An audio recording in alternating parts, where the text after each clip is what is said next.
Le freeride, la liberté de s'exprimer, de maîtriser 3 éléments naturels. L'eau, l'air, la terre, une expression assimilée aux sports extrêmes depuis plus de 20 ans. Ses origines, le skate et ses figures d'une autre dimension, place aux sensations un plaisir sans limite, égoïste et personnel. Sur les traces du skateboard, le snowboard s'intègre au milieu urbain pour alimenter le même message du rock, de l'extrême, du risque. Utiliser, apprivoiser la nature, déjouer ses pièges par des sauts hors du commun aux atterrissages millimétrés. Ici, il n'y a pas de compétition ni d'enjeu, il s'agit d'un défi en freestyle entre ciel et terre.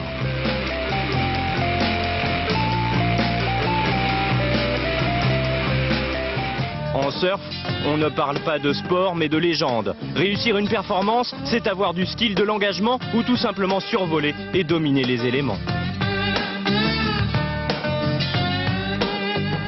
Certains ont une conception du freeride, laissant part à leur imagination.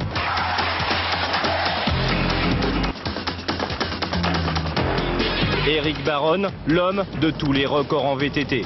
Sur neige à plus de 200 km/h, sur la terre ou dans les cratères en fusion, toujours en manque d'émotion.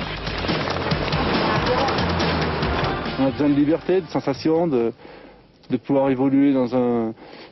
Je sais pas, par exemple, sur un point spécifique, de pouvoir évoluer sur un terrain en VTT où il n'y a personne qui y vient, quoi. Personnaliser ses figures, s'entraîner hors circuit sans règles établies, provoquer des vols démesurés, bref, vivre le freeride, c'est une histoire de plaisir, à l'état pur, sans aucune limite.